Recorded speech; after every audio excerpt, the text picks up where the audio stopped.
OCUFA is the voice of 17,000 university faculty and academic librarians across Ontario. So we work to promote a high-quality post-secondary education system in Ontario, as well, of course, as the professional interests of our members. We also work closely with OPSEU on a number of issues, and OPSEU is a member of the Ontario University and College Coalition, which OCUFA chairs. And this coalition represents faculty, staff, and students in the post-secondary sector. So today's theme is of great interest and concern to me and to all of our members. So as we all know, and as many of us have experienced firsthand, in recent years, the provincial government has pushed for greater accountability and productivity in higher education.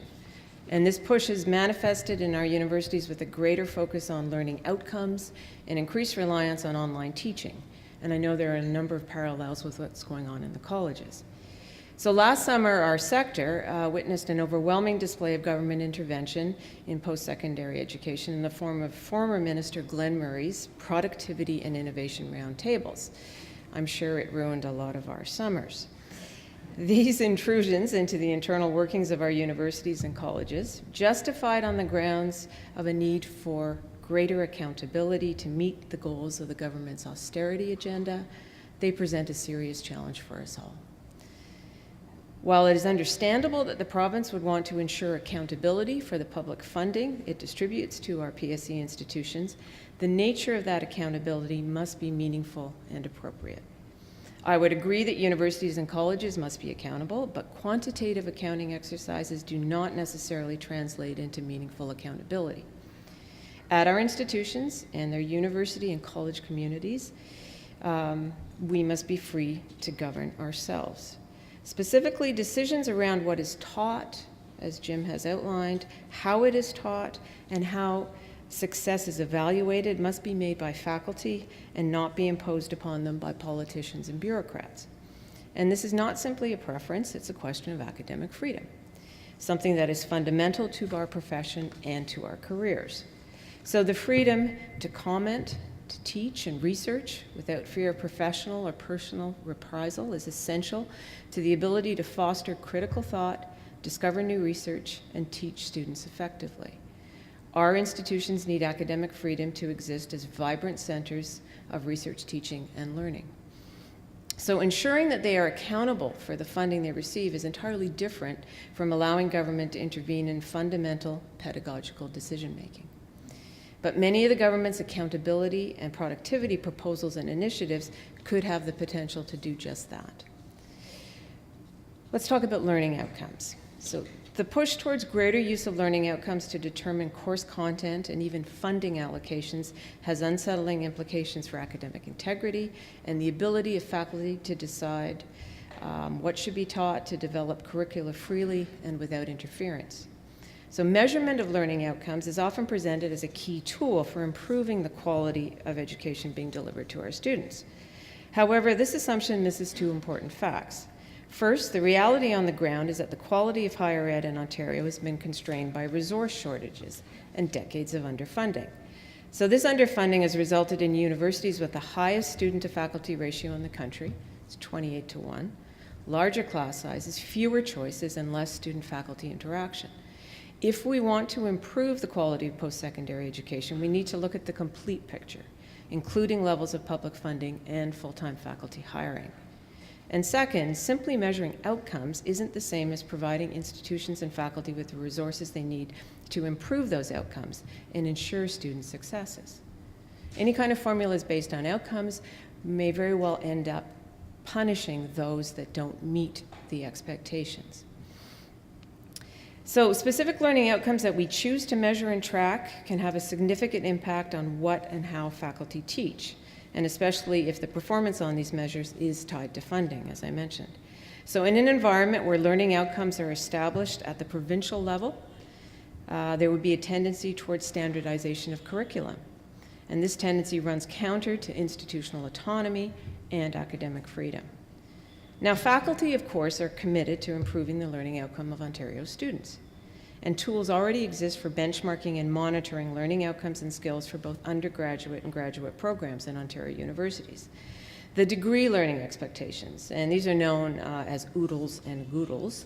That's undergraduate and graduate degree learning expectations, were established in 2005 and built on prior quality assurance frameworks. So these tools provide a framework against which new programs are approved and existing programs are evaluated on a regular basis. And the Ontario University's Council on Quality Assurance administers this quality framework, approves new programs, and supports each institution's cyclical program review processes. And currently, this structure retains a faculty member's ability to determine the form and content of what they teach in their classrooms. And the cyclical program reviews that every university goes through, it's based on peer review, essentially. We have external reviewers come in, self-studies are done. There's a whole process for it. And this builds on how universities have governed themselves for a long, long time. So in contrast, if governments establish specific learning outcomes as targets that must be met, or prescribe certain pedagogical approaches that must be used, or course content that must be delivered, a core component of the academic profession comes under threat. External pressure exerted on faculty to modify the content of their courses or to adopt different pedagogical approaches in order to achieve prescribed learning outcomes, therefore has the potential to be really significant. Now, online learning. Increased use of online learning has been promoted by government as an innovative solution. Those words, innovation, productivity, are swirling around us. So online's being pushed as an innovative solution that will help to control the costs of post-secondary education. And of course, this is in the context of increasing enrollment and of course, declining per student funding.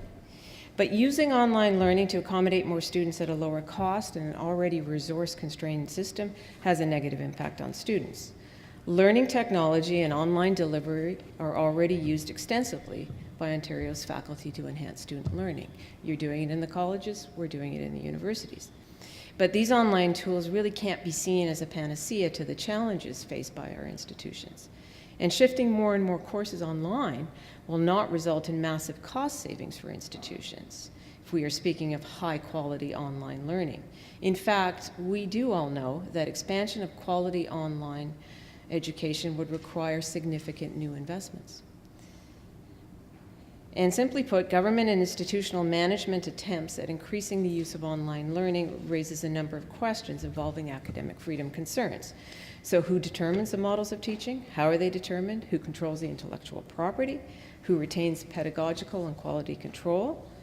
Will this result in further separation of course development and course delivery? We have lots of people now involved in the development of any online course. And then, if so, this further separation, what are the implications for faculty and the students taking the online courses? And these are only some of the concerns that arise. So, essentially, at the end of the day, we need to look critically at the motivation behind the government push for greater accountability and productivity, and think through the implications and downstream effect of these proposed measures. In most cases, the government initiatives are motivated by the desire to achieve the same results with less funding, and without taking into account other crucially important factors. So when things like the quality of education and the protection of core principles of academic work are sidelined for the sake of cost savings, it's clear the results are not going to be positive. And governments simply do not have the expertise or experience to be able to make decisions about things like learning outcomes or pedagogy. And yet implicit in the push for greater accountability and productivity is the assumption that government can and ought to be making these decisions. In the case of universities, we have historically developed structures that enable them to make pedagogical decisions based on the advice and guidance of academics and university senates. And while senates are far from perfect in practice, their autonomy must be preserved and enhanced, along, of course, with collective agreement protections of academic freedom, in order to ensure that government agendas focused on accountability and productivity, and these, frankly, are short-term agendas, and we can't let these undermine the core of what our institutions are all about. Thank you. Look forward to the discussion.